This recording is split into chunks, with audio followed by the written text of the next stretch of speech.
There's a war. A war humans don't know about. It's been going on for centuries. Could mean the end of all mankind. A war between who? Gargoyles and demons. I think your boss is a demon prince called Nibirius. A demon prince? Been hunting me for over 200 years. Now I think I know why.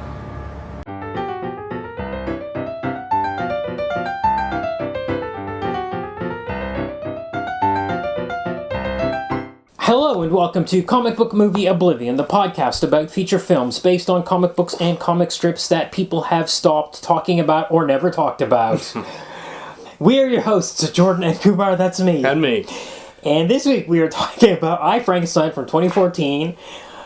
Sometimes You may have heard of it, you may not have. I feel like... I came up with the idea for this podcast, but sometimes I feel like I'm being punished because you didn't like Tamara Drew and Ghost World. Some weeks, I'm like... Well, this year's been a bit of a struggle, I'm not going to lie. Although, I must say, I do enjoy talking about terrible movies sometimes. I may not enjoy watching them, but I do enjoy talking about them. Yeah. We'll get to... Actually, you know what I want to... Before we get to I, Frankenstein and the supposed comic it's based on, I want to talk a little... I want to open a tab on Frankenstein. Because, as I mentioned last week, I've got Frankenstein on the brain because I went to see the new Del Toro one at the cinema and I really loved it. And I came home and I was kind of Googling some stuff and I don't know why. I went down a few rabbit holes and discovered some very weird things. Cool. There was a movie that came out in 2015 called Victor Frankenstein, starring James McAvoy. Yes, I did know as about Victor, and Daniel Radcliffe as Igor. It's told from the perspective of Igor, who's a character that was only invented for the James Whale movie. Yes, that's true. That's weird. The other weird thing was that in the new Del Toro movie, Charles Dance plays Victor's father. In Victor Frankenstein from 2015, Charles Dance plays Victor's father. Whoa. I thought, wow, that is weird. Now, keep James McAvoy in mind, because I'm going to ring this bell twice in a minute. In 2004... Hallmark Channel came out with a 2-episode miniseries version of Frankenstein, which is supposedly the most book-accurate version. That one stars Alec Newman. Alec Newman was Paul Atreides in the sci-fi version of Dune, and James McAvoy was Leto II in the sci-fi version of Children of Dune. Whoa. Yes. Also, the 2004 version, that TV version, also stars William Hurt, who played Leto Atreides in the sci-fi version. The sci-fi miniseries, yep. The creature in that version is played by Luke Goss. Yes. Who we talked about last week and for Hellboy 2. He's the Prince Nuada, yeah. Yes, he's the guy in all the makeup. Wow, the coincidences. Yeah. Also in 2004 there was another Frankenstein. There was a TV movie starring Parker Posey and Michael Madsen. Parker Posey! Yes. And Michael Madsen. They're both been on this podcast. Yeah, now let me read the description. An investigation into a serial killer leads two detectives to discover that Dr. Frankenstein and his creature are still alive after 2 centuries of genetic experiments. Whoa, that sounds kind of cool. Yep. Sounds similar to this film and way better. Similar. I want to watch that. Yeah. Now, here's in the comic you would have wanted to read, because I have read some of this. There was a comic called Doc Frankenstein, which ran from 2004 to 2007. Yeah. By the Wachowskis. And Jesus God, the parallels. Here's the description. The comic tells the story, I'm reading from Wikipedia, the comic tells the story of Frankenstein's monster who survived the events of Mary Shelley's 1818 novel and adopted his creator's name as his own and earned doctoral degrees. Doc Frankenstein has since been involved in world history. Flashbacks show him as a gunslinger in the Wild West, a soldier in World War II, a supporter of the teaching of evolution in the 1925 Scopes trial, and a supporter of Roe v. Wade in 1972. However, the extremely liberal viewpoints he espouses have made him a target of fundamentalists who have sought to kill him over the years without success. Holy shit, this sounds rad as hell. Why isn't that in this movie? Yeah, tell me about it. Why couldn't the Wachowskis got that made? How did this get Why did they make Speed Racer and they didn't make that? Yeah. Oh, Don't know. I wish I'd watched that movie instead of this one. Yes, anyway, I ended up in this weird web. I have my own much smaller web. Okay. Which has to do with the title. Yes. I, Frankenstein. Yeah. Okay, so which is the title of the film and of, I guess, what we'll call the comic. Yeah. Although we'll get into this comic later. Yeah. Okay, so originally I thought, so you often hear these titles, I so-and-so. Yeah. The original version would be probably I, Claudius, the Robert Graves novel that came out in 1936. Okay. And then for genre fans, I, Robot. Yes. The fix-up of Asimov's robot stories coming out, I think, 15, 20 years after that. Okay. Which would be around the same time as Mickey Spillane's I, the Jury. It's well done, Kumar. Well done. I had to look that up. Kevin Grevioux says on the audio commentary for this movie that he was inspired by I, the Jury, because the original take on the character that he wanted to do in this movie was as a kind of gumshoe or private detective who was in like a city full of monsters. Yeah. And he was going to, and it was basically going to be a straight kind of like adaptation of a noir. So as you said, I, the Jury is by Mickey Spillane, who you probably know wrote comics. Yes. He wrote them in the 40s. Agent X9, the daily strip. Right. Yeah. And he also wrote for the main comics at the time. He wrote for Superman and Batman and so on. Yeah. Now, interestingly, the protagonist of I, the Jury is Mike Hammer. Yes. Mike Hammer appeared, that is to say, an early version of Mike Hammer appeared first in Green Hornet comics. Okay.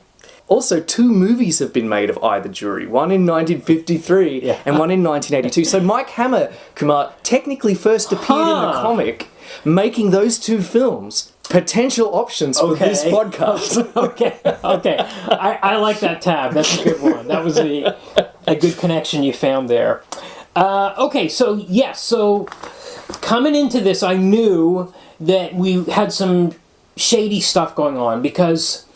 You hinted at it last week, yeah. Right. So, I'll tell you, there's a later movie that Kevin Grevioux wrote, or a movie that's supposedly based on a comic. You can see in the credits, it's based on the comic by Kevin Grevioux. It's called, I think, King of Killers. Okay.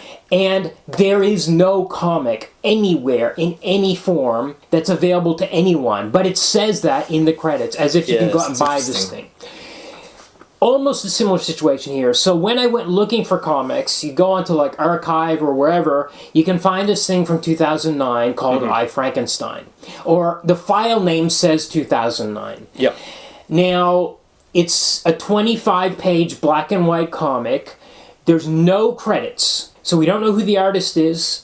I don't think Kevin is an artist. I could be wrong about that. There's no copyright notice. There's no indicia. This thing was not published. It looks like a 24-page package that was put together to show to a studio executive. Now, I found some interviews where it said, I, Frankenstein, based on Kevin Grevioux' graphic novel. I keep calling it a graphic novel. Yes, he himself calls it a graphic novel. It's going to come. This movie has been licensed, and the comic is going to come out later this year. So it was a bit like, I guess, Kick-Ass a little bit, or we've had Virus, where they actually came out with a comic. It's worth taking a step back at this point. Like when you came up with this podcast, the idea was that we would cover adaptations of comic books and comic strips that were originally comic books or comic strips. They could be anything in between, but the comic had to be the originator first. Yeah, it had to be the progenitor of the story or the character or the world or what have you. Now, pretty quickly we ran into... This seems pretty straightforward. Yeah. We've bent the rules at times and places. But we have run into grey areas. Yes. The first one, I think, was probably Extraction. Right. So, Extraction, if you go back and listen to the episode, you hear that it seemed... It was definitely a film... It was almost certainly a screenplay first. And they shopped it around and couldn't get any traction for it. So then, although when you interview the creators, they said that they were writing the graphic novel and writing the screenplay at the same time, quote unquote. Okay. And in kind of like press releases before the film came out, it's always described as, much like in this case, an upcoming graphic novel. Right. It did eventually get published. Dad. But... And Virus. Then Virus is at the other end. Like, Virus was almost certainly a screenplay first. I mean, we didn't find proof for it. Oh, right. No. But almost certainly, because of the way it's written. And so this one, that this one actually was a comic and was sold before the film came out. And then there's Kick-Ass, which was half finished when the film was optioned and made.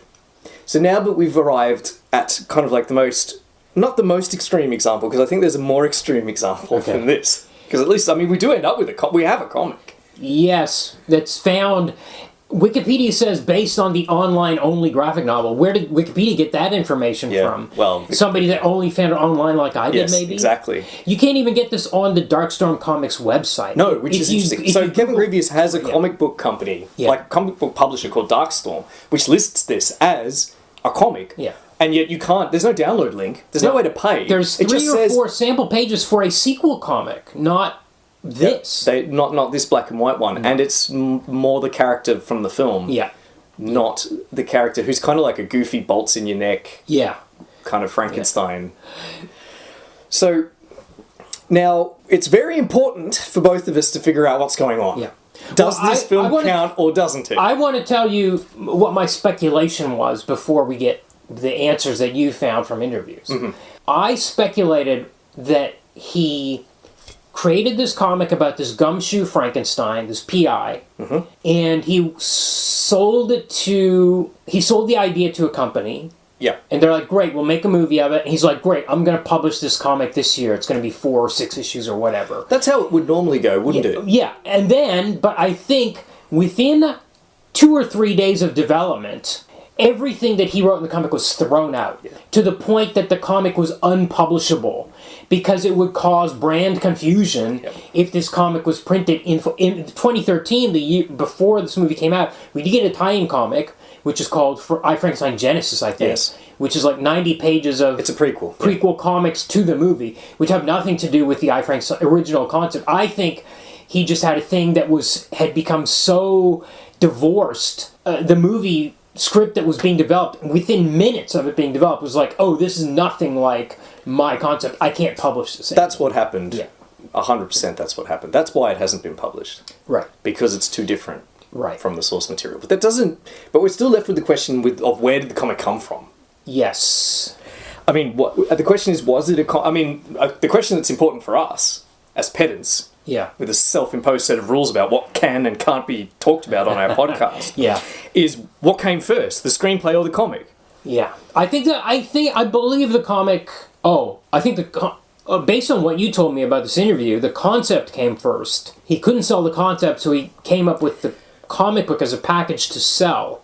And the movie now has a credit on there that says based on the graphic novel by Kevin Grevioux, which it's not a graphic novel, it's 24 pages. Well, since we're talking about, I was going to save this, I suppose, for the end, but we're seriously getting into things now, so we'll talk about it now.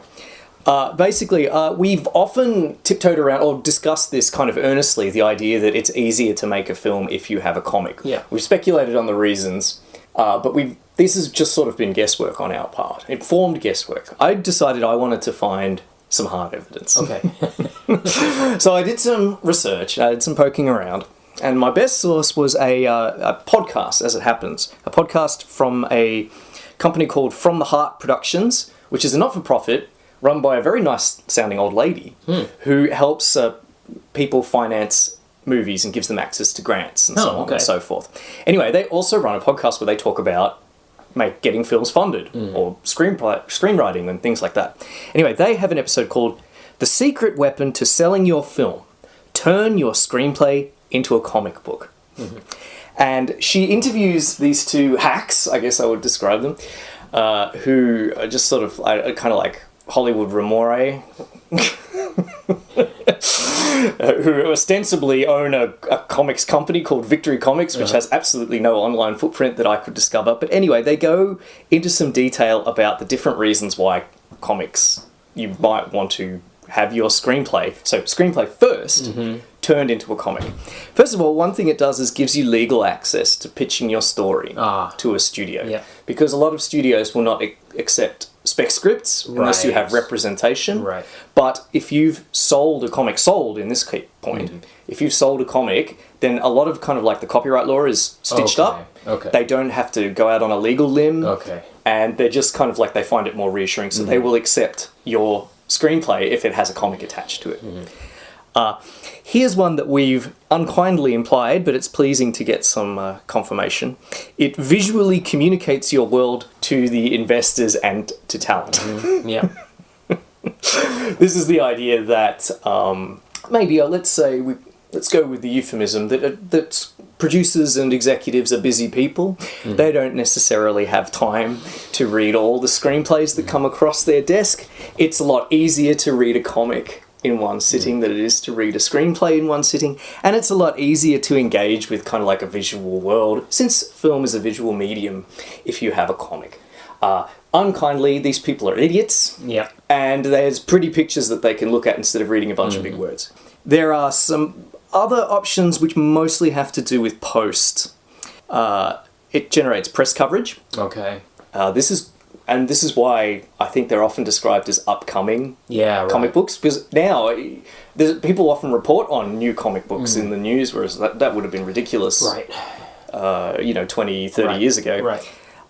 You can do the comics conventions. Yeah, right. Film conventions, there's not a lot of them, and they're big and prestigious. Comics conventions, every city has one. You've got you can do that, create buzz that way, and one of those nasty, the bloke says you can write it off through some Hollywood accounting by including it as part of your film's marketing budget. Okay.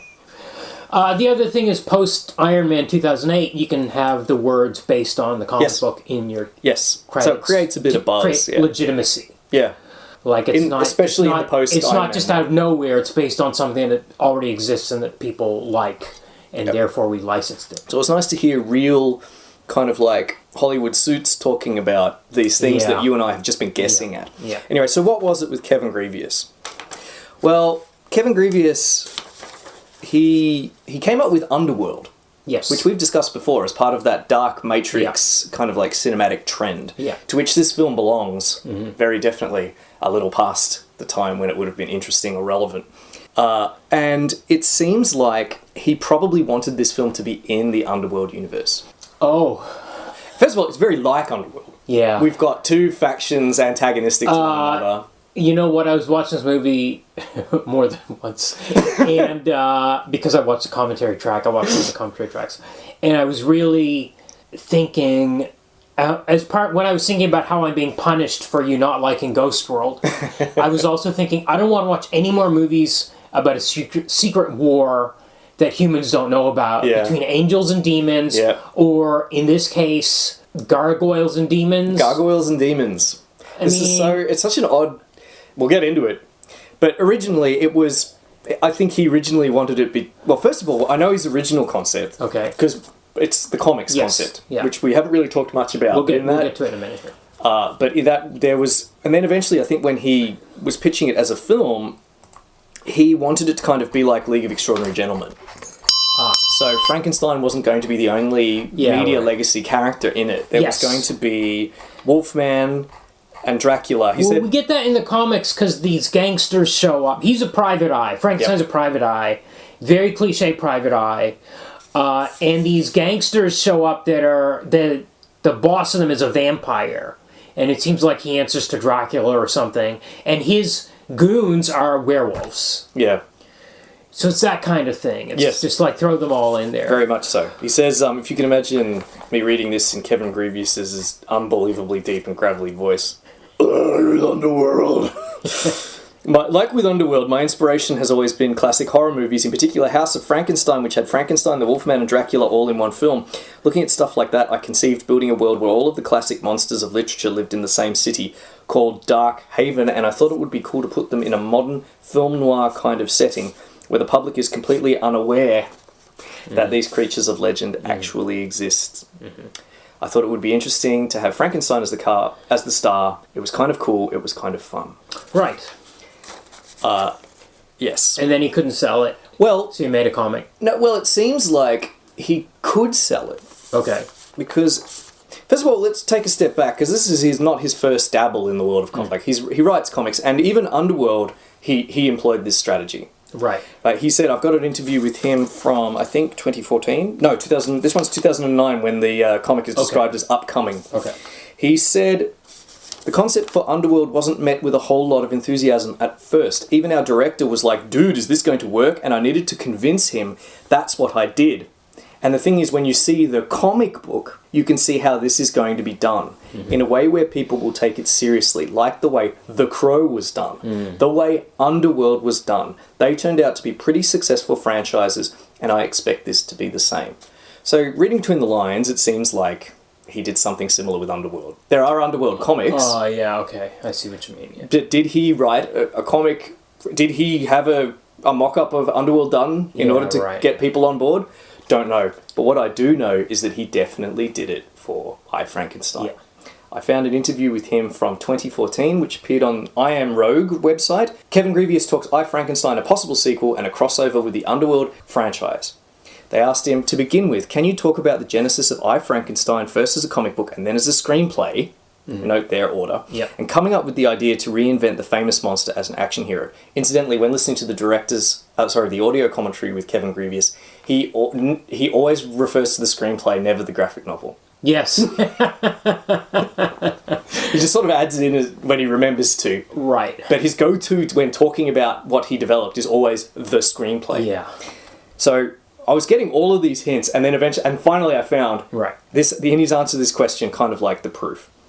You know, he says, this is worth reading in its entirety. Well, the way it worked is that I promised myself after Underworld that I was never going to write a naked screenplay again, because there are so many ways that a film can go off the rails. So I remember I pitched Lakeshore Entertainment the idea, with a nice treatment, so not a full screenplay, but a nice treatment bearing out all the story points, and they didn't understand it. No one could understand Frankenstein as an action hero, because to Lakeshore he was a monster with bolts in his head. So I realised what I had to do. I went back and decided to just write the screenplay on spec without being paid, and I was hoping they would pay me to write it. It was at this time I created an intellectual property to go along with it, in the form of comic book pages, to help illustrate the world I was trying to convey. So I gave the screenplay and the pages, which I'm sure are the 28 pages that we read, to Lakeshore, and they loved them and snapped them right up. So I wrote the screenplay before I wrote the graphic novel, right there. The reason being, here we go, I've underlined this, the reason being because when you are turning things upside down, the producers don't understand.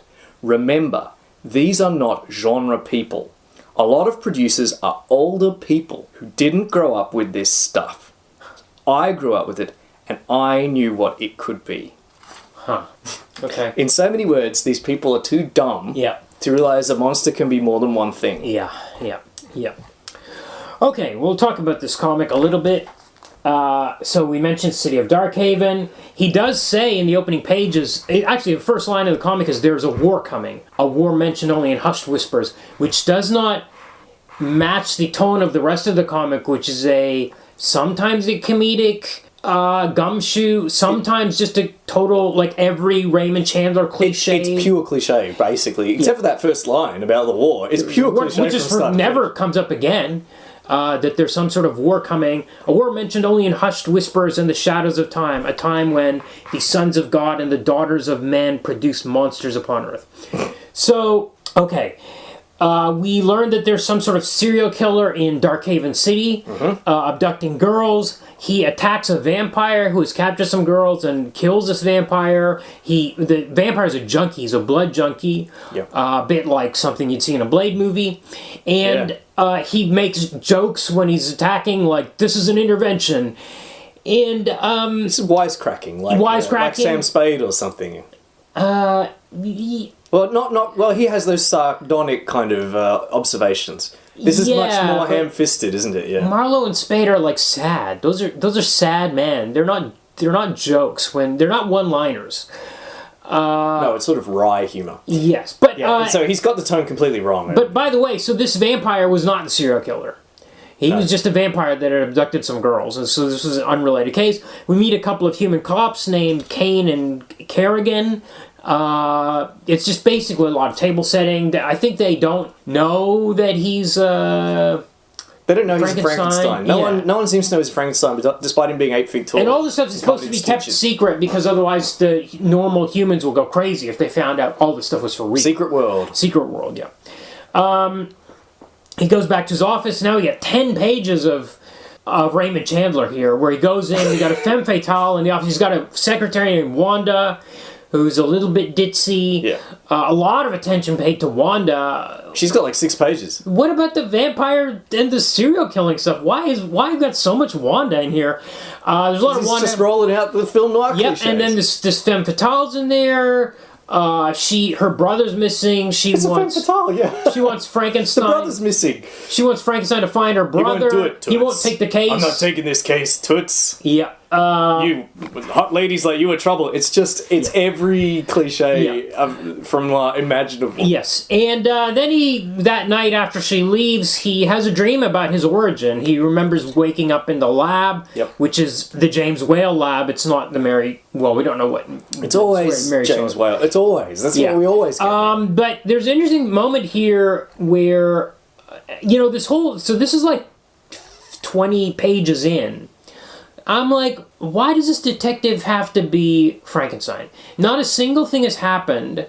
He fought that vampire, but he didn't have to be Frankenstein to do that. Nothing has happened so far.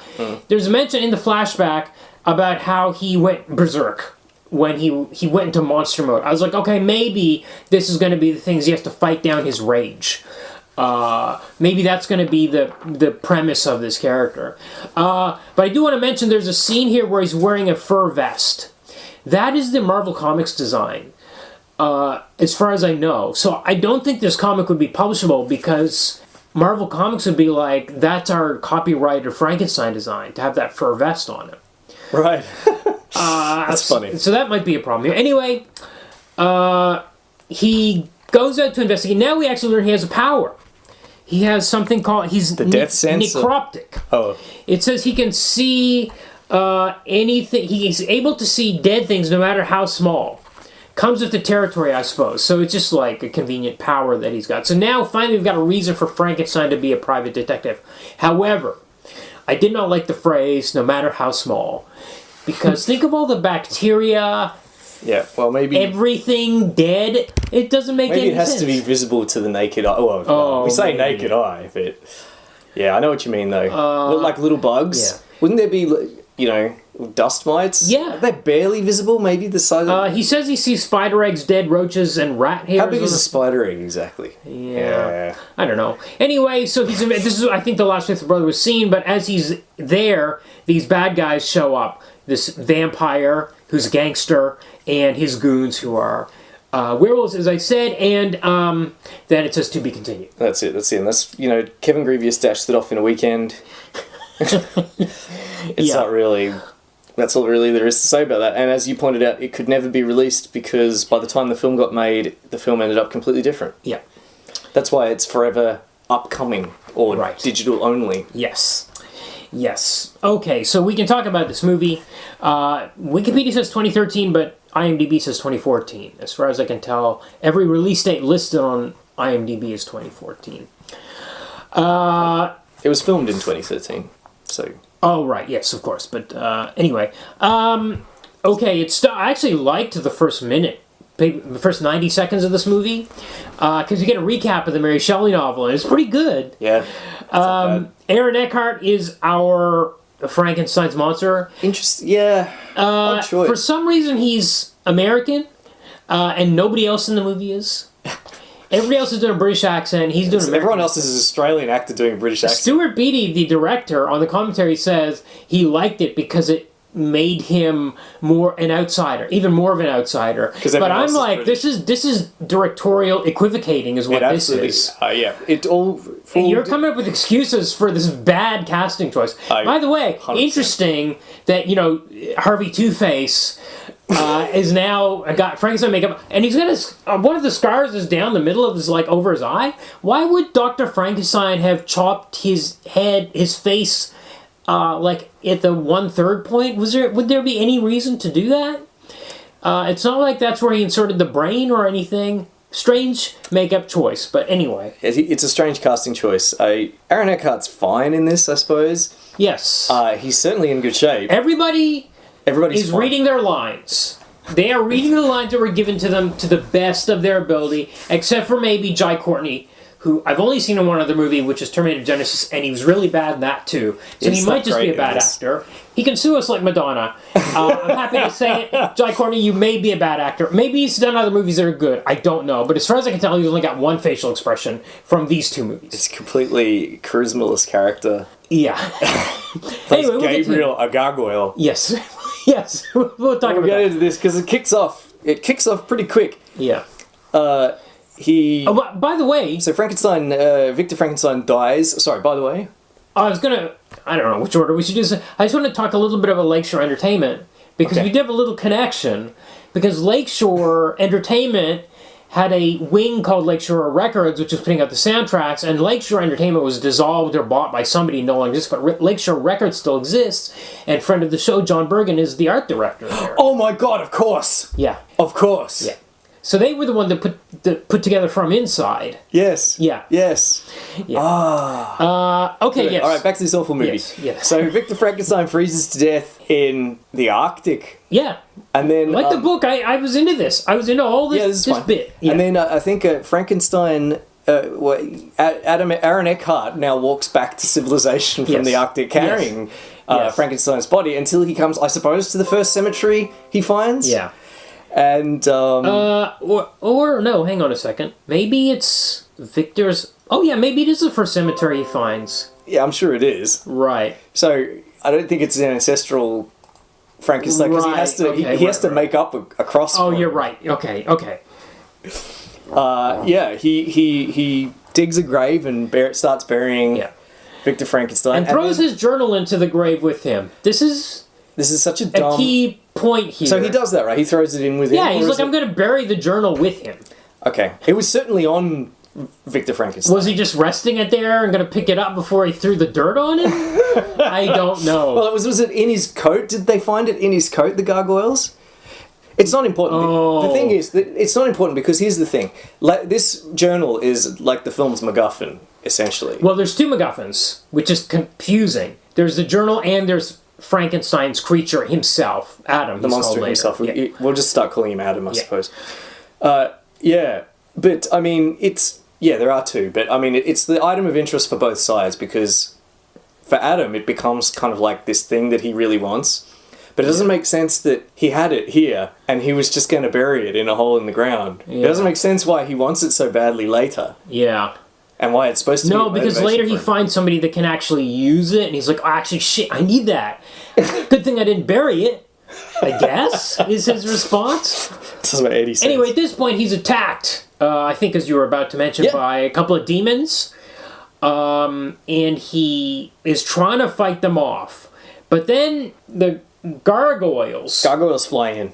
That are like on the... Like stone gargoyles on like the church... come to life and fly down, and they're able to kill these demons. I have to say, I like the way the gargoyles transform into humanoids. Yeah, it looks cool. I think that's a good effect. Generally speaking, a lot of people worked hard. Yes, 100%. On this movie. Why? But unfortunately, it's just so crap. The screenplay is just terrible. Yeah. So they're polishing a turd. Oh, actually, Frankenstein is actually able to lift a stake. Yes. Well, no. He lifts it's a grave marker that's in the shape of the gargoyle symbol. Yes. Why is that there? Yeah. Why? And also, it's confusing. Like, there's a line that's kind of tossed in here that only it comes a little later actually. That only weapons with the gargoyle's symbol on it can kill demons, but also only creatures without a soul can kill demons. No, only creatures without a soul can kill gargoyles. Oh yeah, right. Okay, so you need this symbol to kill a demem. Yeah, but you need to not have a soul. Only a soulless being can kill a gargoyle. Yeah, with any weapon. So they're invulnerable unless. That's right. If a normal person with a soul attacks a gargoyle, that gargoyle is unkillable. What if they crash a car into him? Or... No, the gargoyle would survive. What if they... No, according to the rules of this movie, you have to not have a soul. What if we put him in, the compactor, like Terminator? He's going to be fine. Yeah, he's going to be fine. So stupid. Yeah. Okay, so you need... I don't know why... So the symbol looks like a cross with, some extra beams, like a Christian cross. Orthodox cross or the Byzantine cross. Yeah, a little bit like the Judas Priest logo, maybe. That's a way cooler reference. Yeah, so he manages to kill one himself, but the gargoyles kill the others. I think maybe one flies away. Oh, and when you kill them, this like fire shoots out, and then the fire from the demon flies down into the ground. Which they call, incredibly goofily, descending. Descending. So when you... It's not killing demons, it's descending them. It's descending and if you kill demons, you're a descender. By the way, what is the thing that goes to hell? Yeah, what is that? It's the demon, I guess. So does demon have a physical body in hell, or is that a soul, which demons don't have? Yeah, demons don't have souls. Well, so what is the thing? What is that fire thing that goes down to the ground? It's going down to hell. Incidentally, it leaves a hole. Yes. All the way down to hell. Yes. So there's just these holes all over the place. That's right. But this is not the... I mean, in this what if movie, someone falls in one of those holes? So people don't go know. to hell? People don't. The normal humans don't know about this war between gargoyles and demons. By the way, later on in the movie, there are hundreds of gargoyles, more than once. Hundreds of gargoyles versus demons having wars in the streets of Melbourne, which are abandoned. There's nobody in the streets of Melbourne. They're flying all over the place, and there are no extras in this movie. Nobody notices anything. It's there are only two human characters in the movie. Yeah. Our I guess female character, our love interest. Yes, Tara Wade. Tara Wade. She's a physio-electrologist? Electrocardiologist. I looked at it, or electrophysiologist. Yeah. I looked it up. It is a real thing. It's a kind of cardiology. Okay. Right. So she's the only... There are only two human beings. Her and her assistant, Carl. There's like both a few extras in a couple of scenes. Like there's a bar scene, there's a cop that dies. Yeah. There's one or two moments where you see somebody in the streets. But when these big wars are happening, nobody sees it or is that... Incidentally, and there's a big sound and light show going on. Like, because they're having a huge fight with, like... Fire, flames, when the gargoyles are killed, these beams of light shoot up to heaven. Yeah. Huge beams of light. It's a cool effect, but I'm like, nobody's commenting on this. That's not. You don't even have to be in the vicinity. You can see it. The shots are literally from. They show us it from hundreds of kilometers away. Yeah. Crazy. Yeah.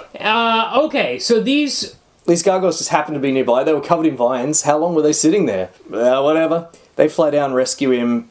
He's knocked out. Yeah. I'm looking at the scene right now, trying to figure out where this journal is. I think it's in the Frankenstein's clothes. Yeah.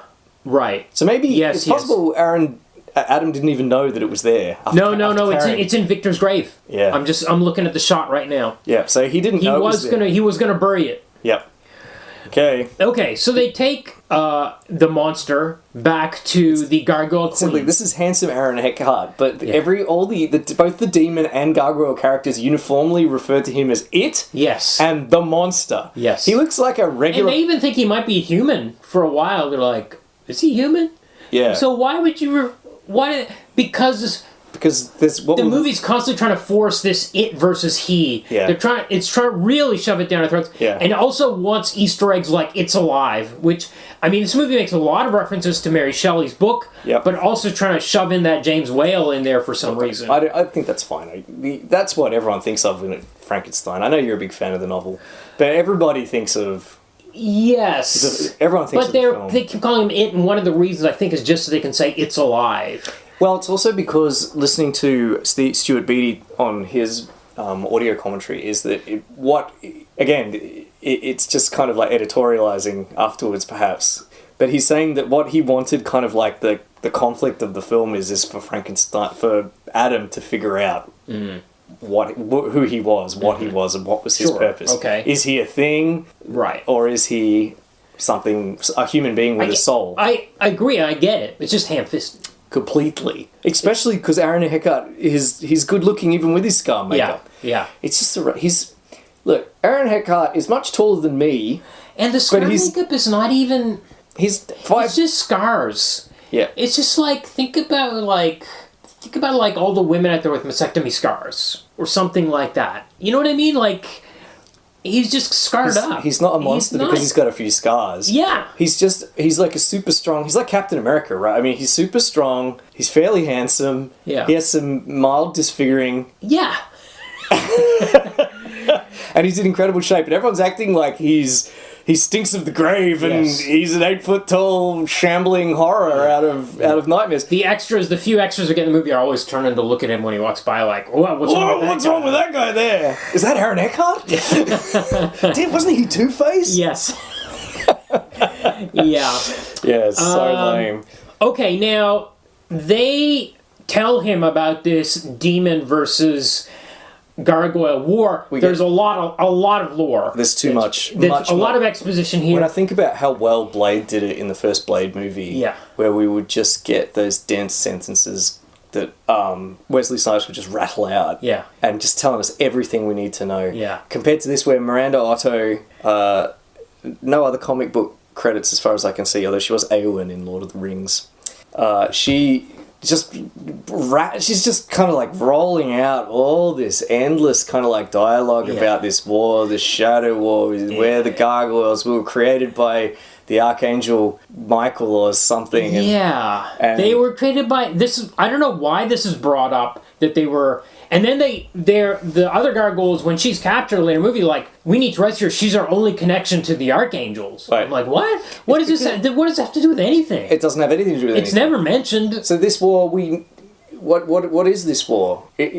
Unlike Constantine, and I had my problems with Constantine's world building, but unlike Constantine, we never get any idea of what the stakes are, who's fighting, like what's going on with this war. What are they fighting for? Yeah. What are the stakes? You know. Yeah, control of the Earth is the final. In the end, it's revealed that the bad guy wants to kill most of him, or it's speculated. Sure, but not revealed. That he wants to kill most of humanity and enslave the rest. That's his master plan. Yeah. So he's got a conspiracy, but that's not the same thing as a war. Right. Also, before Frankenstein was built, what was his plan? Yeah. Well, he was just fighting a regular war before he cooked up that idea. But he'd already had this plan since before Frankenstein was built, because he was collecting corpses already. Yeah, got it. Okay. It's so dumb. So, like in Constantine, like there was this thing, the balance, where angels and demons weren't allowed on Earth, and instead they had to use their proxies to kind of win influence among human beings. Fine, like I get that. Here, like, what do axe-wielding gargoyles and demons in suits, what are they fighting over? Yeah. Yeah. I think that demons want to take over the world. And the gargoyles just want to protect the humans, which they talk about again and again. They do want to protect the humans, and the demons want to take over the world. I think on paper, the gargoyles are supposed to be fighting a losing battle. They've never been reinforced since they were created. There's 666 legions of demons. Gargoyles would only exist, I guess, from the time that people started putting gargoyles on churches. Before that, there were no gargoyles to protect the Earth from the 666 legions? Yeah. Maybe? Is that how this works? Yeah. And gargoyles, so Stuart Beattie says, I wanted to put gargoyles. It seems like it was his idea. So Stuart Beattie's the one that's responsible for reworking this film from... Yes, he wrote the screenplay. He wrote the screenplay. So from like everyone hanging out in Darkhaven, the Invisible Man and Dracula and Frankenstein hang out in Darkhaven... He's the one that fixed it up into this, and he seems to have been the one that came up with the gargoyles, because he says, they put gargoyles on cathedrals to defend from demons, and they're like, that's not why they put gargoyles on cathedrals. They put them on cathedrals so that the water can come out of them, and so the water doesn't get on the masonry. Yeah. They're water spouts. Yeah. In fact, the word gargoyle comes from the French word for like gargle. Yeah, it's like gargle. Yeah, it's the same root. Yeah. The word for gullet. Yeah, because it's coming out of their mouths. Yeah. Yep. It's like, fucking do some research. It's not the last mistake he makes. Yep. Also, this version of Gargoyles is not as good as the 90s cartoon. No way. Yeah, Kevin Grevioux says, people have never really done gargoyles before. I'm like, are you kidding me? Yeah. Gargoyles is like the greatest cartoon. Yeah, yeah. It's so good. Yeah. It's got Jonathan Frakes and Marina Sirtis. Oh, yeah, yeah. Yeah, lots of people are in that. Yeah, absolutely. Leonore, the Miranda Otto Queen character, takes away the journal and says, put it in the safe. Yeah. I'm not sure why. Why does she want it? She says a line about how this is proof that man, not only God has made life, but also man. I guess that's a reason to preserve it. There's quite a lot of God talk in this movie too, which I think is to its detriment. That's something Constantine avoided as well. Yeah. So she saves the journal. She's like, I want you to help us in the fight. And he actually takes some weapons. He takes some of their... Sticks. All you have to do is put a mark on the symbol of the gargoyle on any weapon. Put it on anything. On anything. Because he scratches his symbol on... You can put it on a rock.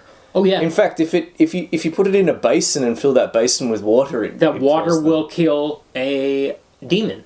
Yeah. Yeah. So he just leaves. He doesn't want anything. I don't want any part of this. And he goes and he lives in the woods fighting demons on his own for 200 years. Well, does he fight them for 200 years? He literally goes and lives in the woods for 200 years. Yeah. And we get a voiceover. I'm okay with that because that's how Mary Shelley's novel ended. Was he's going to go live in the Arctic and he doesn't know if he's going to die or not. Yeah. He might just live there forever. Yeah. Sure. Fine. It's not that I have a problem with. From the voiceover, it seems like he's just been literally in the woods for 200 years. Right. And then they eventually find him. It seems like it's the first, because that's what inspires him to go back to civilization. I see. Okay, got it. He decides, I'm going to take care of this demon prince that they mentioned, Prince Nibirius. Yes. By the way, later in the movie, when he's fighting one of the demons, he says, "This ends tonight." What ends? What ends tonight? Well, this war that's been going on for thousands of years, or... Unfortunately, I know the answer to this. Okay. Because I paid attention during the audio commentary. Okay. And also it explains what was going... So, in that, the guy he's fighting there was supposed to have, like, way more screen time. Okay.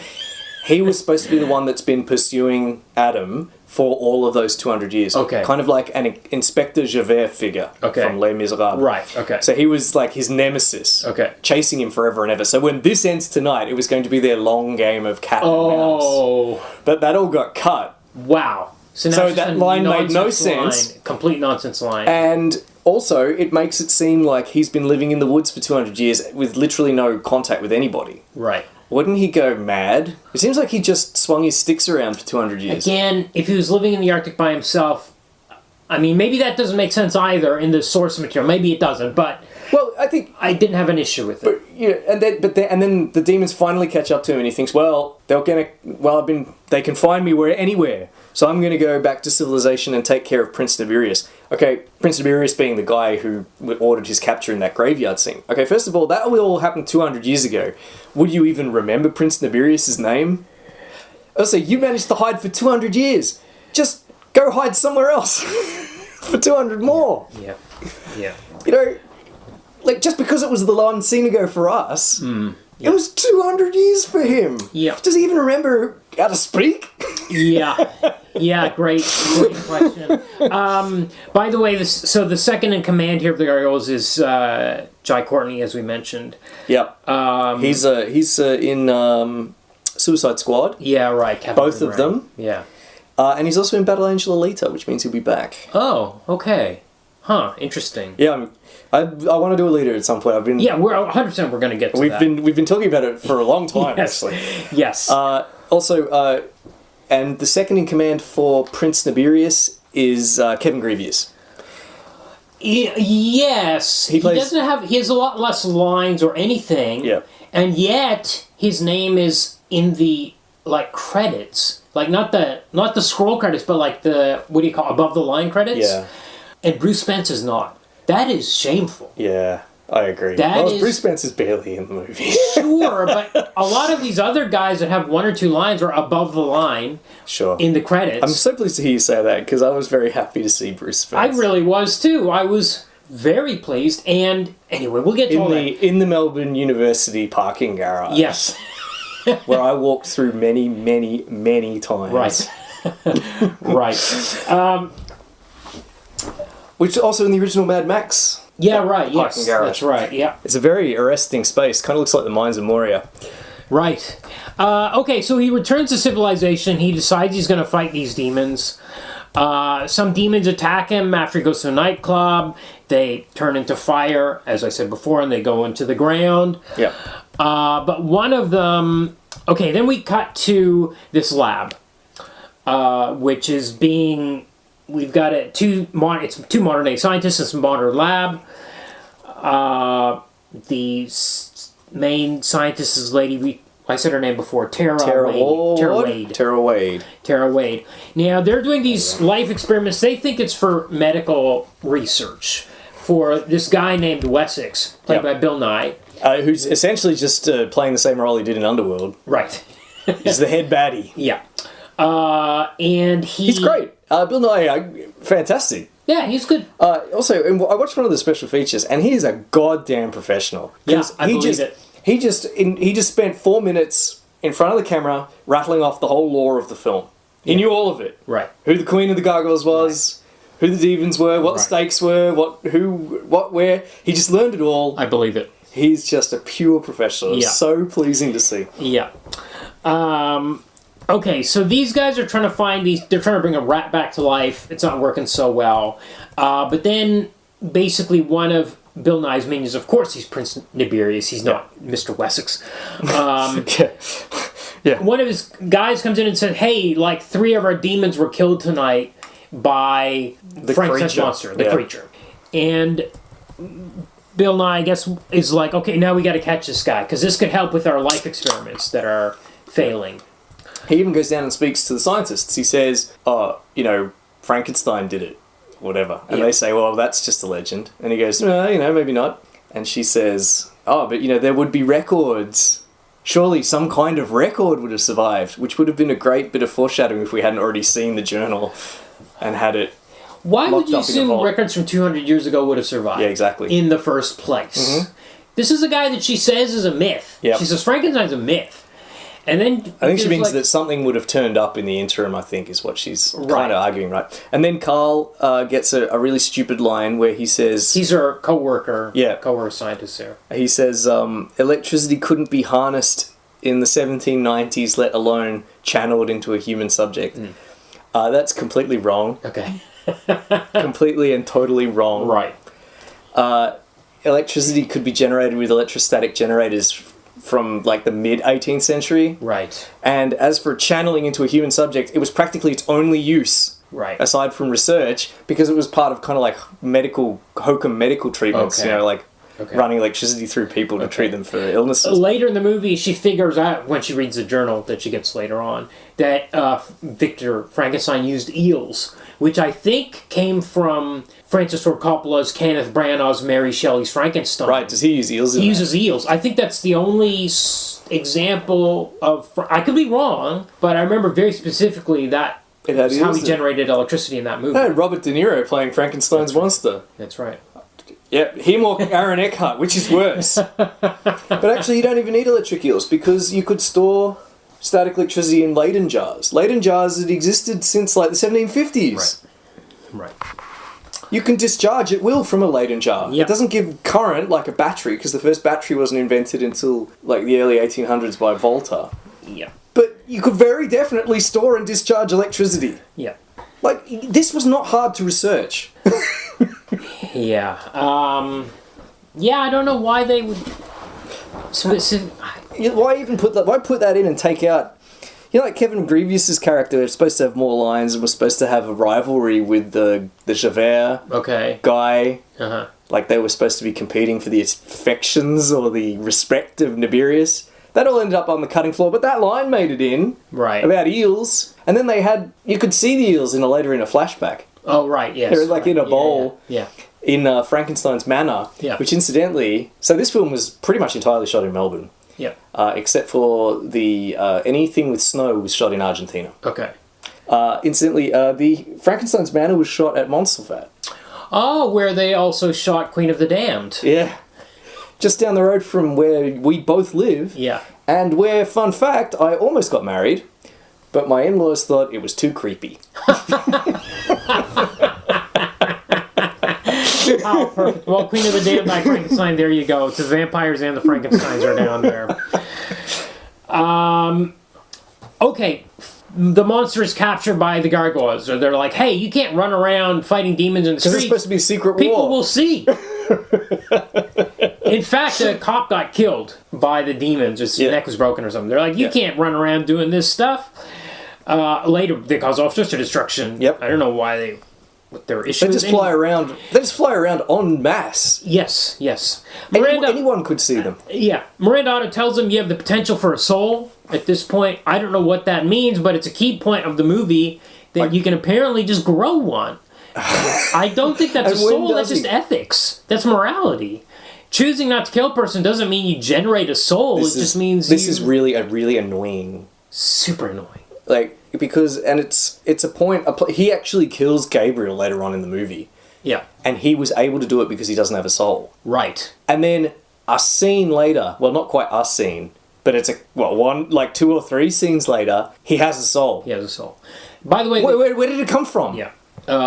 When did he get it? Would love to know how you grow a soul. And why isn't this a risk for the hundreds of thousands of bodies, the dead bodies that... Couldn't one of them spontaneously manifest a soul? Just be like, I'm not going to kill any people, now I have a soul? This is kept way, way too vague. Do you know there was a good Simpsons episode where Bart sells his soul? Yes. And at the end of it, Lisa says, you know, Bart, some cultures believe that we aren't born with a soul, but you earn one through a night of contemplation, suffering, and redemption, much like you did. And Bart goes, as he's eating the soul. The piece of paper with the soul on it. It's a great line, and I thought of that. How much better The Simpsons did it than this terrible movie. Yeah.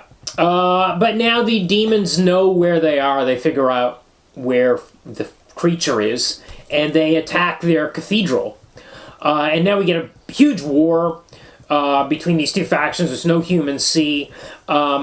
These gargoyles all just seem to live in one city, in one cathedral. So how is this a war? It's not a war when you're in one city, when you're in Melbourne. Yeah. It's supposed to be some nondescript Western European. Well, later on, Nibirius says, I have these corpses all over the world. Right. Okay, so He's got a worldwide plan. Are there gargoyles in all those other cities? I guess. I don't know. It's never stated. Queen Leonora is the only link with... That's right. The archangels. Yeah. So this is HQ. Yeah, okay, maybe.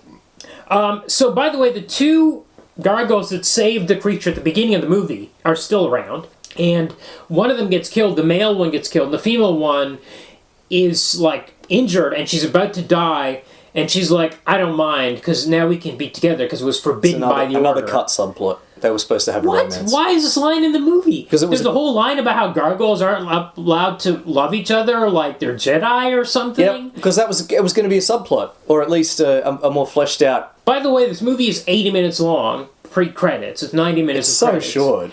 80 minutes, you couldn't leave a few lines to explain what's going to end tonight, and that these two gargoyles were in love but weren't allowed to be, or blah, blah, blah. So strange. I just think they shot the scenes and they were bad, probably. Right. Like bad acting or something, or couldn't get a good take.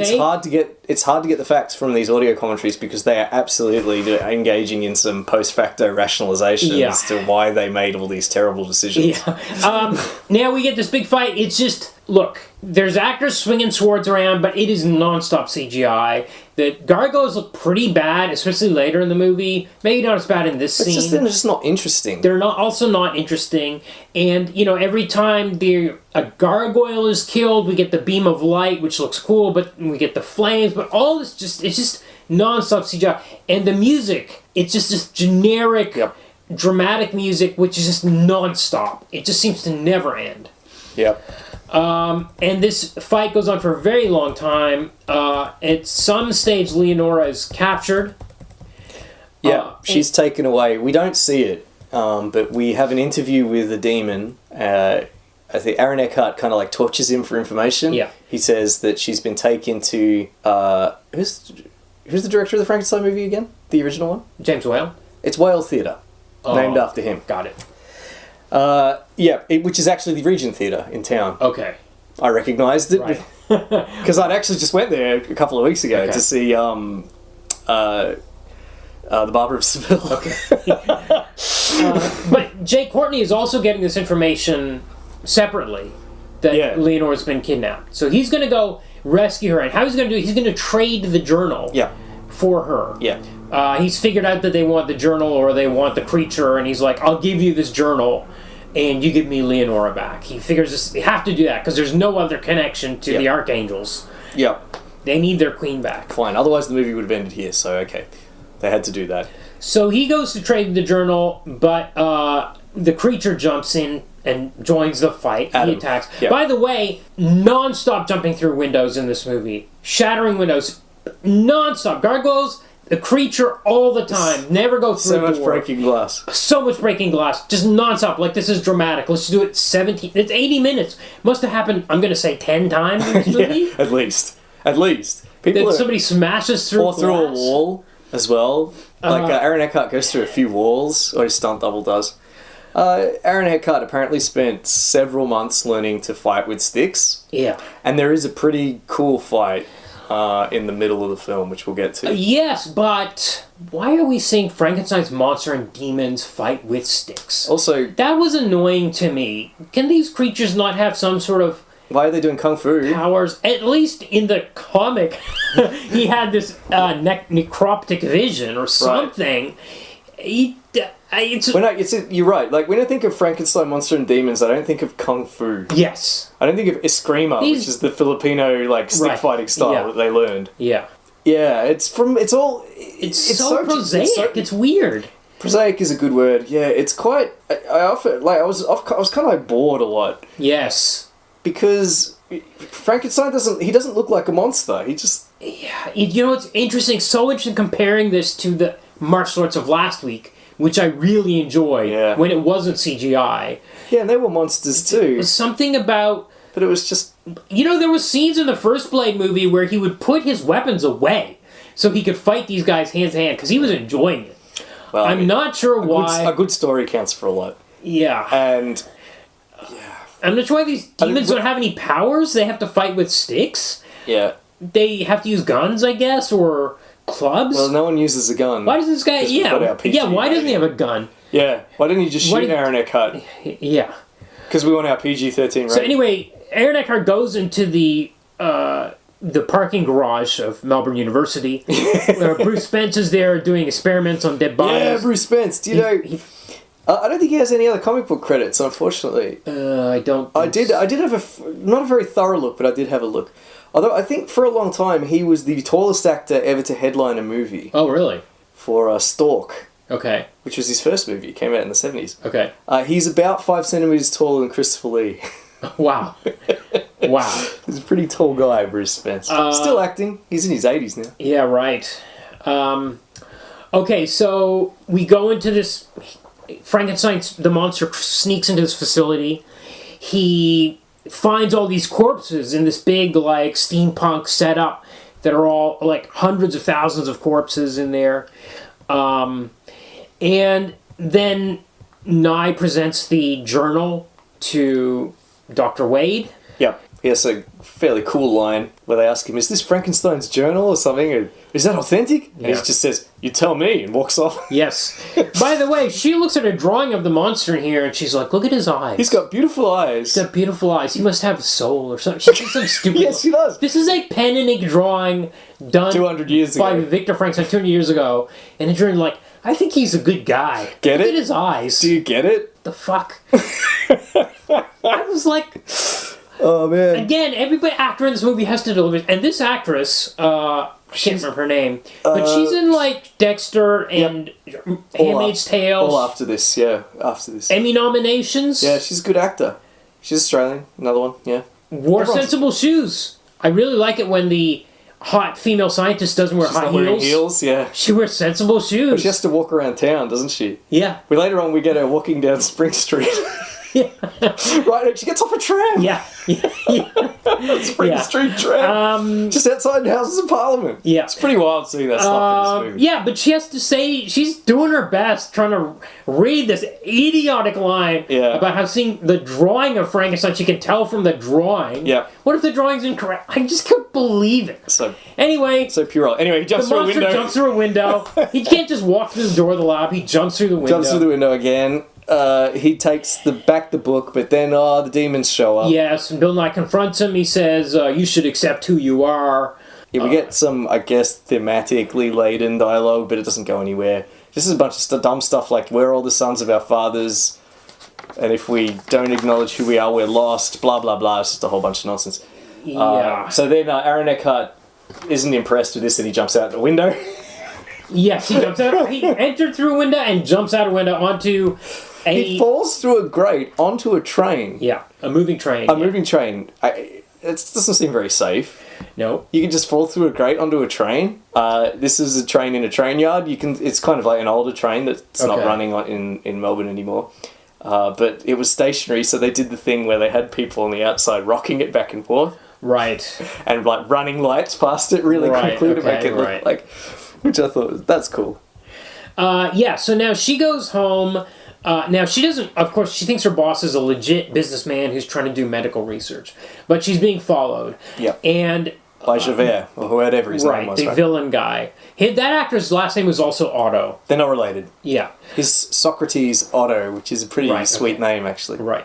And the monster catches up with her as well in this scene, and tells her about the secret war between Adam. them. Yeah, he tells her about the secret war, which incidentally he's never seen at this point. Right. He had a half-hour conversation about a secret war 200 years ago. Yeah. Then he went and lived in the woods. Yeah. Talking to nobody. And he comes back, and now he's telling someone he's just met about this secret war like he knows what it is. He doesn't know what it is. Yeah. He's never... Yeah. He wouldn't care about this. Yeah. It would literally be unreal to him, because he got into like one fight once in the cathedral. Right. When they came for him, incidentally. Yeah. It's just so... He wouldn't even remember that conversation. Yeah. Yeah. It's just like now he's talking about it like it's something he cares about, like something he knows the stakes of. Right. But now that he's met this electrophysiologist, and he's got this book, he's like, wait a second. You can make the companion for me. She knows about it. Incidentally. Yeah. Like, she's read Mary Shelley's book, except Mary Shelley's not real in this universe. Right. But how does she know about all this? I guess there are like fairy tales about It's entered into popular pop culture? Yeah. Or history? Like, rumor? He tried to make... Well, actually, remember, the gargoyles and everybody knew about the creature when they first met him. It kind of makes sense. And in fact, the demons were looking for him specifically, or looking for Victor. They were supernatural demons. I guess it makes sense that they would know. But yeah, right. Why would Tara Wade know? Yeah. She knows. She even knows about the companion. How would anybody know about that? Yeah. Yeah. Okay, they go into this abandoned... So now suddenly this is... She accuses him of being selfish. Right. Right. Like, because now he's got this... Now, because the film's... Right, he has to learn to be unselfish... In order to get a soul. To grow a soul. Oh, fucking hell. Yeah, so first of all, we've established that he's selfish. What? Because he's been lonely for 200 years. He's been alone for 200 years. If he's alone, because that's supposed to be what his problem is. He's alone, and he needs a companion, and that's why he's selfish, because he's got the journal and he wants Tara Wade to make him a companion. And okay, but no, you might be lonely because you lived in the woods for 200 years. That might be why you're lonely. And if you cared so much about a companion, why did you leave the journal in the grave of Victor Frankenstein? Yeah. This has just come out of nowhere. Yeah. And then she says, "You're selfish," and leaves. Yeah. Well, they go into this warehouse where they're attacked by our lady's character, and that guy explains Nibirius' plot. Nibirius. Incidentally, that building is the old Argus building. Okay. Which was the it's on Latrobe Street in town, and it was where the Argus newspaper was published, which is kind of like a famous newspaper that's now defunct. Huh. At that point in time, it was a complete derelict, as you can see. Yeah. But it's since been... It was owned by RMIT University at the time, but they decided it was too expensive to refurbish it, and they sold it to MIT, Melbourne Institute of Technology. Right. Got it.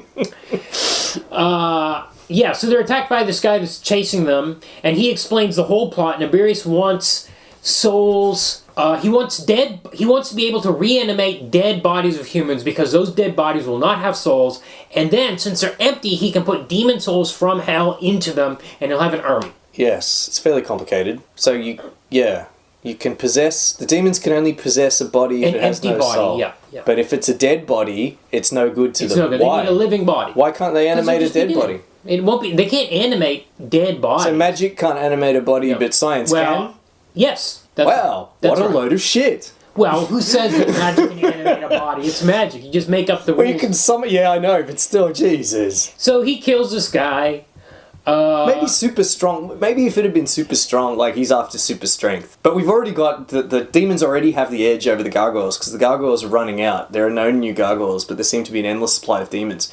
How do the demons get to Earth? We're told by Prince Nibirius that there are millions of demons in hell waiting for a chance to come up to Earth and get in a body. Right. So how did the ones that are here get here? Yep, great question. No answer. 666 legions. As they were going from heaven to hell, they just decided some of them to go stopped. away. Yeah. Some of them were like, well, we're going to wait here. Yeah, that's as good an explanation as any. They go back to his apartment. She sews him up. They couldn't even give him healing.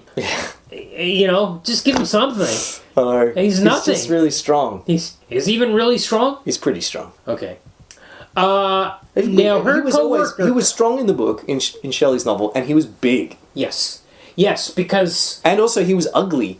Yes, because Victor couldn't work at normal human size. He needed bigger parts. He scaled it up so that it was easier to work with. So he was big, he was strong, and he was ugly with yellow eyes. Or yellowish watery gaze. None of these things... Aaron Eckhart isn't any of those things. Yeah. Well, he's the strong, I suppose. Here he has his shirt off, and... Wow. Yeah, absolutely. Guy is ripped. I thought, is this CG? No, this is... Wow. Yeah. Incredible shape. For one shot. Yeah. He only takes his shirt off that one time in the whole movie. I'd have had my shirt off a lot more. Oh, yeah. And if as a director, you'd be like, take that shirt off. Like, what are you doing? Instead, he's just wearing a parka most of the time. It's not a costume I associate with Frankenstein either. No, but he's blending in to Melbourne life, I guess. Yeah, we all wear parkas. So Carl, her co-worker, calls her and says, you have to meet me for something or other. No, she calls him. Oh, she calls him. Because I don't even remember. Oh, she wants him out of there because of the danger. Right. Because now it's dangerous. Right. They've been working for him for 3 years, but now it's dangerous. He needs to get out. Now she knows he's a prince of hell. But unfortunately, Kevin Grevioux is there. Incidentally, this might be a good time to mention that Kevin Grevioux is a comic book movie Oblivion All-Star. I think he's gotten his All-Star already, hasn't he? Right. He was in Steel, The Mask, and Hulk in an uncredited role. So he has his 3. Yeah. And this is his 4th, which places him on the same level as Nick Cage. I feel like I gave it to him during Hulk. Yes, you must have done. And I don't know if we were doing Fascinatings at that stage, but he was on like 9, 10 episodes of DS9 as a security 12. 12. And I mentioned that, but I don't know if we were doing the sound effects at that point. Okay, we'll throw it all in. Whatever's relevant. I'll have to check Chuck the in Hulk episode and see what happened. So she goes to meet him. Tara goes to meet Carl at the train station, which has a water wall, which is the NGV. It's the NGV. Yep. Which was odd. Odd for a train station to be that fancy. Well, it is Central Station. Right. Okay. As the sign says. Yeah. Right. And she's captured. The creature is captured or taken back to the gargoyles again. They snatch him again. For the 4th time in this movie? 5th, 6th, 7th time in this 80-minute movie? He jumps out of windows and he gets captured by gargoyles. And he's captured by the gargoyles. They're like, you asshole, blah, blah, blah. You're making too many mistakes or whatever. Or I've made too many mistakes with you. He goes back to his place and... Now the Courtney, the Gabriel. Well, Leonore tells Gabriel to kill it. Right. Because he's an it. Right. Once he's found the journal, because they want the journal back so that Nibirius can't make all of his billion demons or whatever. Wouldn't the priority be to destroy the journal? Except that one line she gave about how it's proof that... Yeah, shouldn't she have destroyed it 200 years ago? Well, I don't think she knew about the plot. No, she didn't, but she also had that line about God, this is proof that someone other than God can make life. I guess that's why she saved it in the first place. Yes, but she doesn't need to save it now. Why do you need that proof? What do you need that proof for? Are you planning to use it against God as leverage against God? No, I think now she wants it so that Nibirius can't have it. Now, but why did she want it 200 years ago? Well, no reason. Well, it's just for fun. Keepsake. Nice keepsake. Sure, lock this thing up, keep it somewhere safe. I understand that. But putting that line in there... Yeah, that line just shouldn't have been in there. Confuses... He left his journal. Lock it up. That's the journal of Victor Frankenstein. Put it with our other treasures. I found the line. It is but a book, Your Majesty, says John Courtney. I'm sorry, let me read it like John Courtney. It is but a book, Your Majesty. Her response is, it is written proof that God is now no longer the sole creator of man. Do you think that's a reference to the film? Oh, she says, wait a second, lock this in the vault. It must never fall into Nibirius's hands. So she did know. Well, why didn't you burn it? Yeah, if you knew it. But she's like, this is proof. I guess she's planning to rebel against God and needs... Well, isn't that the famous line from the film, like, where Dr. Frankenstein says, I know what it's like now to be God? Yeah. Which was very controversial at the time. Yeah. It might be another nod to the... Maybe they forced it in and caused trouble. Like, lore trouble, if you know what I mean. Yeah. Okay, so now we get a fight between Jai Courtney and the monster in his dingy flat. Adam. Yeah, well now, and he goes through another window. Goes through a window. They fall in a car. He slashes this beast, and he says, "Yeah, I have no soul. That's why I was able to kill." This. So here, as I said earlier, Adam kills Gabriel. An hour and 5 minutes into this 80-minute movie. So he has no soul at this point. Yeah, at this point he has no soul. Technically, there's no way, according to the lore of the movie, there is no way he can have But soul. he even cops to it. Yeah. He says, "I have no soul." That's right. And then Gabriel says, "You will surely be damned." Yeah. God will surely damn you, he says. And to which Adam replies, "You already did." Yeah. Adam has quite a few edgy lines like that. Yeah. Okay, so now the other guard goes, because they find this, what's that? The scapular. Yeah. It's a like real thing. It's part of like a monk's habit. It hangs over your shoulders down to your waist. It's the only thing that's left when the gargoyles die. Yes. So the other gargoyles have seen the beam of light, and they find the thing. They're like, okay, well, Jai Courtney's dead. Gabriel's been killed by Adam. Yeah. So they're like, well, we got to track this guy down again. We got to bring him back to us again. Adam figures out that his girlfriend has been kidnapped. Yeah, he goes to the water wall at the NGV and he finds the weapon that he gave her. Yes. Which has a simple scratch on it. So that, he decides, means that she's been captured. Yeah. So now, apropos of nothing, he burns the journal and decides he's going to save her. Yes. Okay. Yep. He doesn't care about a companion anymore at this stage. I guess he's found one. She's pretty hot. Well, he does... Well, here's the thing. She's read the journal. She's already said she thinks she can improve on a few things. Okay, right. He really doesn't need it anymore. Right, you're right. Yeah. He's got her. So, here's the thing. I guess this is where he grows a soul. Yeah, right. Because he burns the journal, which is his key to companionship. You know what would be good is if when he burns the journal, we get like some sort of glow around him or some indication that something has changed. Yeah, but we don't. And here's the thing, though. She can still make him a companion because she has the know-how. Yeah. In fact, we know she has the know-how because she does it. She does it in the lab, yeah. And she does it in the next scene. She brings Carl back to life. Yeah. So he still could be really selfish here. Yeah. He burns the journal so that Nibirius can't have it, but then he goes to rescue Tero because he wants her to... She's like, "Oh, thank you for saving me out of the goodness of your heart." And he goes, "Nah, get to work. Yeah. Make me a lady." Yeah. Or a man, he doesn't actually specify anything. Okay, so he goes to the cathedral where the gargoyles are, so they can see him. Yeah. And then he runs in the opposite direction. He goes down Flinders Lane. Towards Nibirius's base. Nibirius's base is also part of Melbourne Uni, by the way. It's Ormond College. Right. He leads them to the demon base, so the demons come out, and then they have a huge, massive fight. Again, no witnesses. Yep, there are no human beings around. Kevin Grevioux comes out, and in a kind of funny moment, he just gets instantly dispatched by a gargoyle. There's no big fight between Kevin Grevioux' character and Aaron Eckhart's character. Yeah. Stuart Beattie said he was inspired by that scene in Raiders of the Lost Ark, where Indy just shoots the dervish. Okay. A much better. Made me wish I was watching that movie instead of this one. Yeah, well, that scene was actually also not scripted. Yes, it was improv, wasn't it? Because Harrison Ford had dysentery or something. They had to cut the shoot down to you got to do this thing in an hour or whatever. Yeah.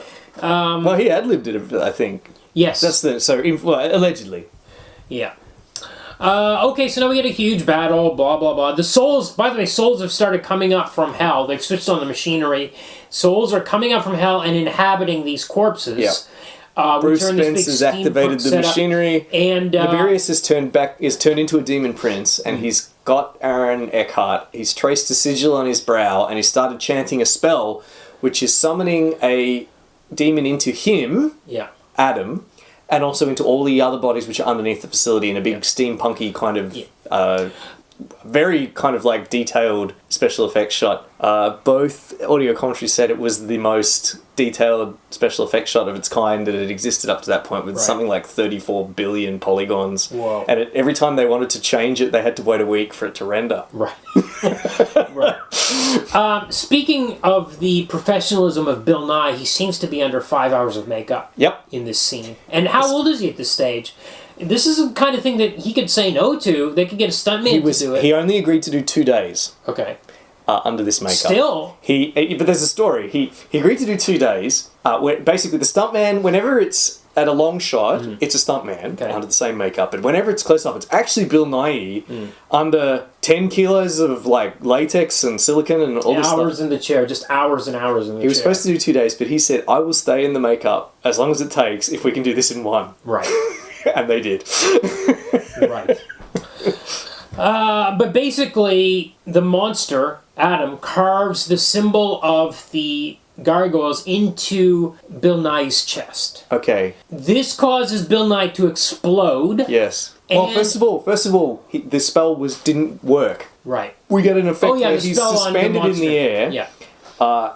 Adam, a demon soul is trying to enter goes into Adam. his eyes. Yeah. He slumps to the ground. Bill Nighy says, "Rise, my child. You're inhabiting a most special body." Yeah. To which Adam wipes the sigil off his brow and says, "I'm not your child." And then Bill Nighy says, "Impossible. You have a soul."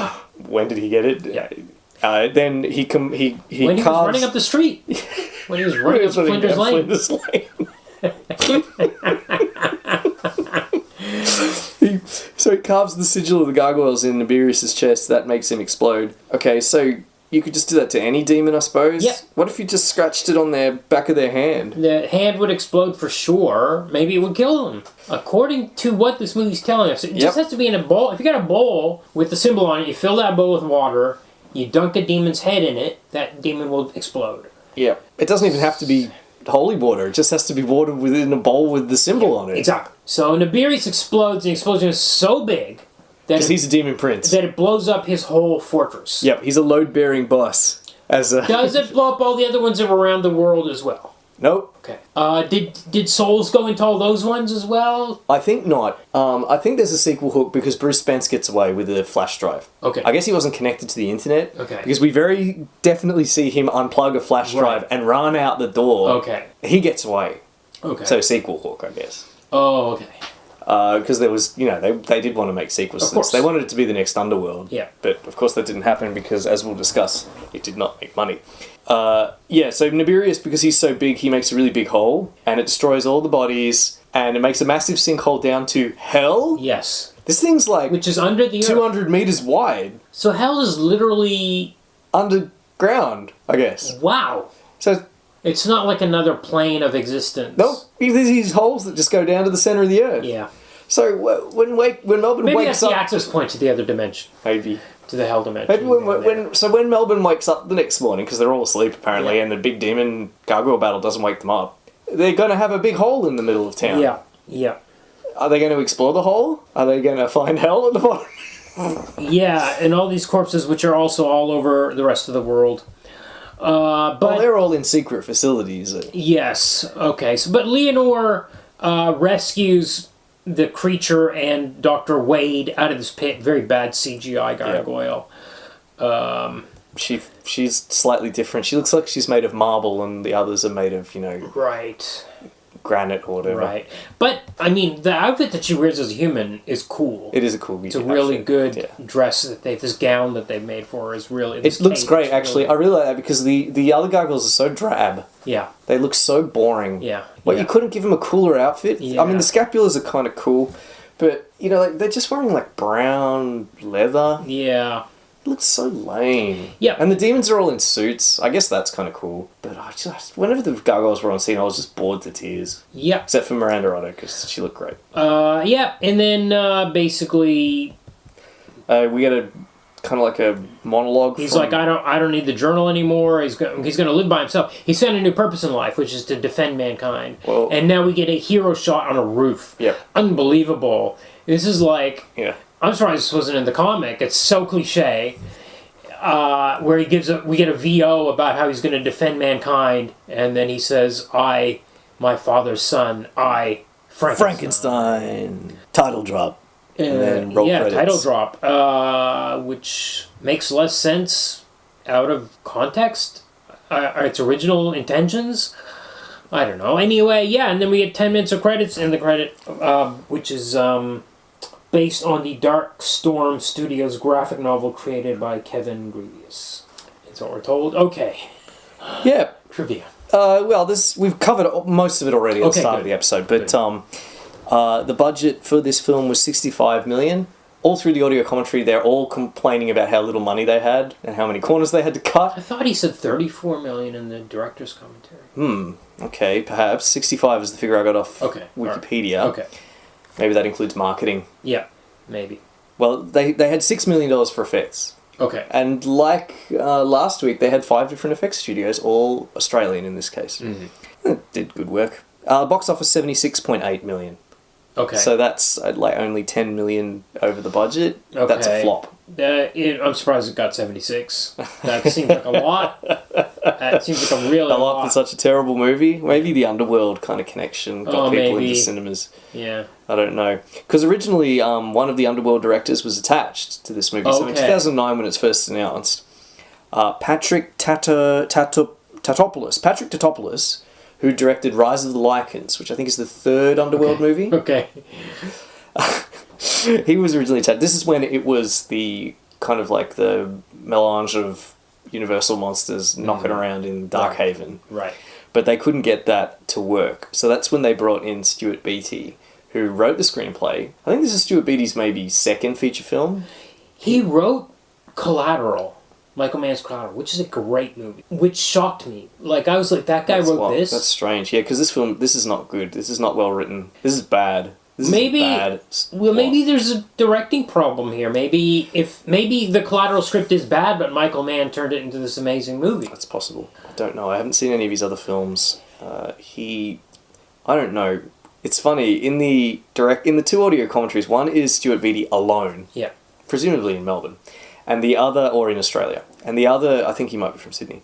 And the other is like a bunch of these hack producers that all worked on Underworld, and Kevin Grevioux. Yeah. And the hack producers never mention Stuart Beattie's name.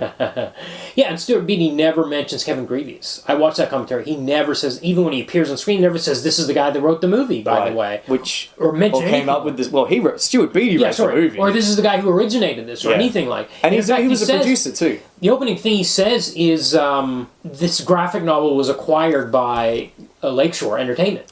It says Lakeshore bought a graphic novel. Yeah. Quote. Yeah. Yeah. But he doesn't mention that one of the actors in the film wrote it? No.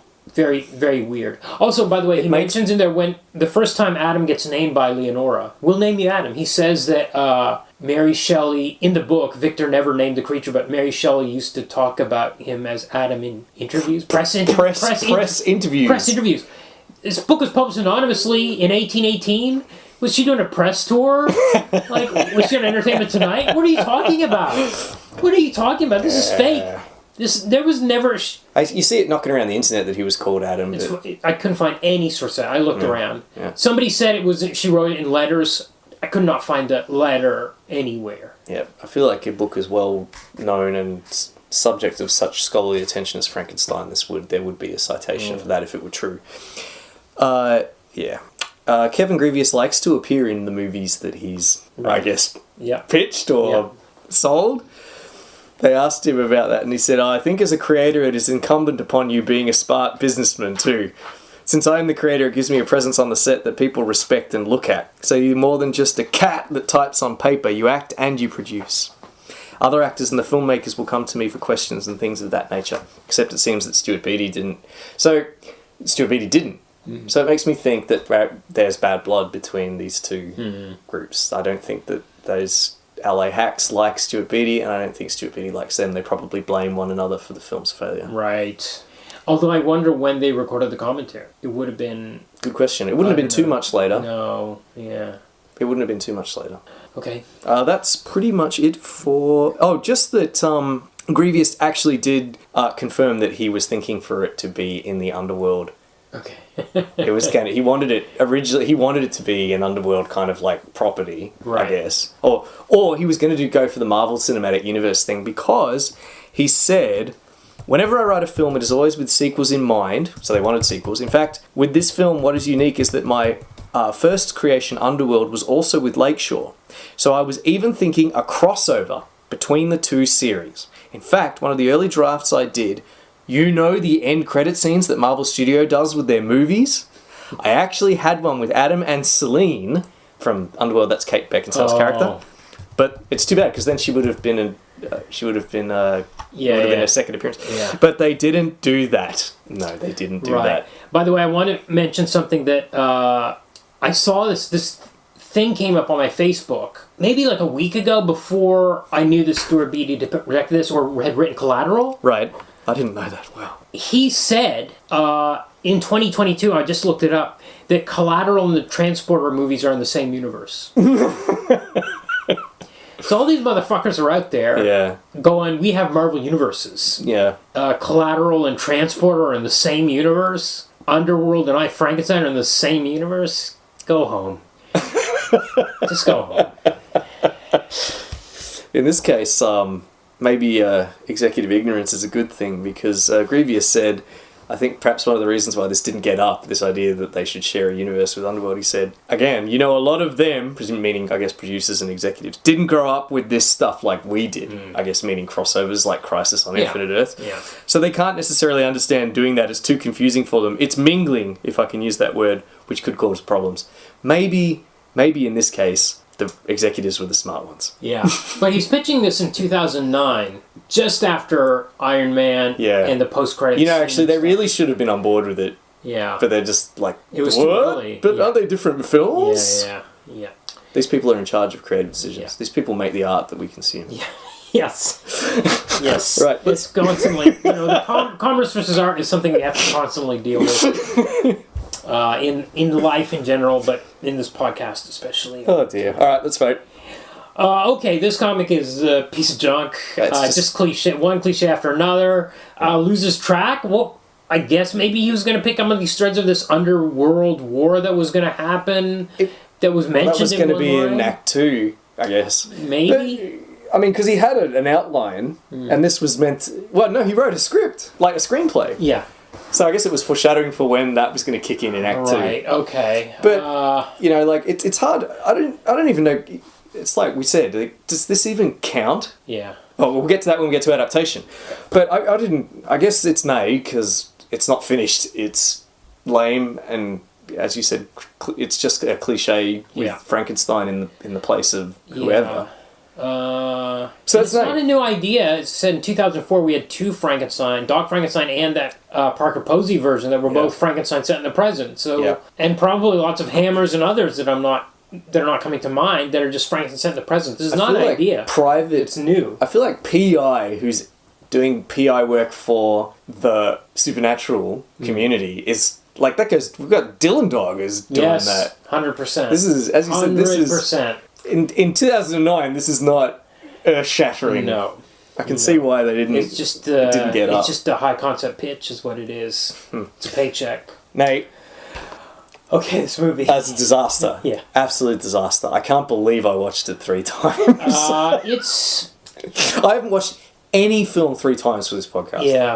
Yeah. And this is the first one. Well, look, it's 80 minutes, so it is achievable. Yeah, when you put it on, speed it up. Like I had it at 1.5 times. Third viewing, put it at double time or whatever. It was so bland and generic. It was generic in the worst way. It was boring just all the same stuff. It reminded me of like Gods of Egypt. Like, there's this period of time where this junk was coming out that would just load it with CG. It's just galloping through, and it's so funny hearing the producers and Beattie talking about how character driven it is, and as opposed to plot driven. And it's like, well, it doesn't have a plot, but it doesn't really have characters either. No, because we're just galloping through this movie. We never get to know anybody. No. I have no idea what Adam wants. I mean, I know what Nibirius wants. He wants demons on Earth. Yeah. Like when Bill Nye's on screen, that's about the only time I sat up. Yeah. But oh god, what a disaster! And as you said, even the action. Without a story to hang the action on. Yeah. Why do I care if Adam or Zuriel? But it's even the action even when the stick fighting is good. My question, as I mentioned earlier, is why is this a stick fight? Yeah. In this movie, it's so strange. Why? Like I know at least we know why Adam had the sticks because he picked them up at the start and he spent 200 years practicing with them. But why did the Javert guy whose name was Zuriel? Why did he have sticks? Yeah. Why didn't he have a sword or a gun? Yeah. So the story's not good, the action's not good, the characters aren't good. No. The writing's really bad. That's its cardinal sin. It's just... I'm sorry. It's just so bad. All right, adaptation. So my question is, does this film even count? Okay, I think I'm going to say it counts. Okay. I don't know why I'm saying it counts, but I'm going to say it counts. Let's see you expand on that. But it's terrible adaptation. Because actually this movie might as well, because there's no point of connection except that it's Frankenstein set in the present. By that criteria, Doc Frankenstein by the Wachowskis, this is also an adaptation of that, right? Because that is Frankenstein set in the present. And there's only one point of that's shared between the two. So, I mean, there's nothing. There's no character names. I guess there's a mention of a secret war in the comic, one line. But this is not like a modern PI. Well, it's got to be Nighy, because he couldn't even publish the damn thing because of how little of an adaptation it was by the time the film came out. Yeah. It's got to be Nighy. Yeah. What about... Okay, but here, we don't do this normally, but what about as an adaptation of Mary Shelley's Frankenstein? First 90 seconds of the movie, great. Great. I was like, hey, this might actually be good. I was surprised. To be that person again. Yeah. No. Well, I guess we don't know how long the creature will live, but it's a thing that's funny thing. There's dumb lines in the movie where Carl, the co-scientist, when he learns how many volts went through him with the eels, he's like, who knows how long a creature could live that had that many volts go through him? What's the logic here? That doesn't make sense, right? You put 10,000 volts per thing, therefore it's going to live longer? It's going to live forever. Now, What? If it can survive 10,000 volts, it can survive 10,000 years. It's a bad adaptation of the book. So supposedly, I think about half of the Del Toro movie is close to the book. There's a lot of stuff in there that wasn't in any adaptation so far. Good. That's what I like to see. The scene where he wakes up, in the book there's an amazing scene where he builds a creature and he's like, oh shit, I shouldn't have done this. He just goes to bed. He goes into his bedroom. He's like, that's pretty much what happens in the novel, right? This is what happens in the novel. Yeah. In the novel, he's just like, I can't deal with it. I'm going to go to bed. He goes to bed, and then he wakes up in the night. The monster's looming over him. Yeah. And that scene is in the Del Toro version. It's not in any other screen version. I've got to watch this film. It's on Netflix. Yes, it has appeared on Netflix. And supposedly that Alec Newman version is like the closest episode. That's on YouTube. I haven't watched it. But supposedly it's the closest to the book of any of them. And the Branagh one, except for the ending when he brings Elizabeth back to life, is pretty close. Oh, yeah. So, to get Terra to restore... To get Terra... Nibirius gets Terra to start doing the process by killing... She says, I'd rather die than do this for you. Yeah. And then he kills Carl and says, you want him back? You better show me how. So... Not only does she then revive him, but also, wouldn't he not have a soul? If Carl... Oh. Wouldn't he be a soulless automaton like Adam? He wouldn't even be Carl. Oh. Yeah, you're right. Why would she do that? Yeah. Yep. Maybe she's got electrophysiology. Yeah. So maybe that allows the soul to remain in the body. Maybe because it hasn't been very long since Carl died. Or maybe because Aaron Eckhart was made out of lots of different people. Yeah. And Carl isn't. Maybe his soul will just go back in. Great. Alright, please like, rate, review, subscribe. Yes, please contact us through the email address which you can find in the show notes, or you can send us a DM on Facebook or Instagram or Blue Sky or Threads, or comment on YouTube videos, or I'm checking those more often on YouTube directly, so if you leave a comment I will like or love it. And we've got a Reddit group now, you can go on there. Please join our Patreon at patreon.com/comicbookmovieoblivion, all one word. By the way, I bought the DVD of this movie so we could have the 2 commentary tracks. I paid $5 on eBay. $3.70 of that was taken out for shipping, so this person sold me this DVD for $1.70. But that was $5, people, and we need that money, so please join our Patreon so we can buy these. So I can watch three movies. I can watch it three times. You want Jordan to watch a movie 3 times? Join the Patreon. It will happen. It happened this week. Okay, next week we're going to jump to Superman Returns. Now, you're out there saying, hey, you didn't do Superman 3 or 4. We'll get to those eventually. Doesn't matter because this is a direct sequel to Superman 2. Not even the whole of Superman 2, before the magic kiss of Superman 2. So, we're going to jump ahead. The reason is that it's the 20th anniversary of Deconstructing Comics. That's amazing. And Deconstructed Comics' first episode was a review of the Superman Returns trailer. Tim Young, the father of Deconstructed Comics, has never watched the movie. He reviewed the trailer 20 years ago and never watched the movie. So, for the 20th anniversary, I'm going to be over there reviewing that for him, and then I'm going to come back on this show and review it here. Wild. So, you'll have two versions of my opinion on that movie next week.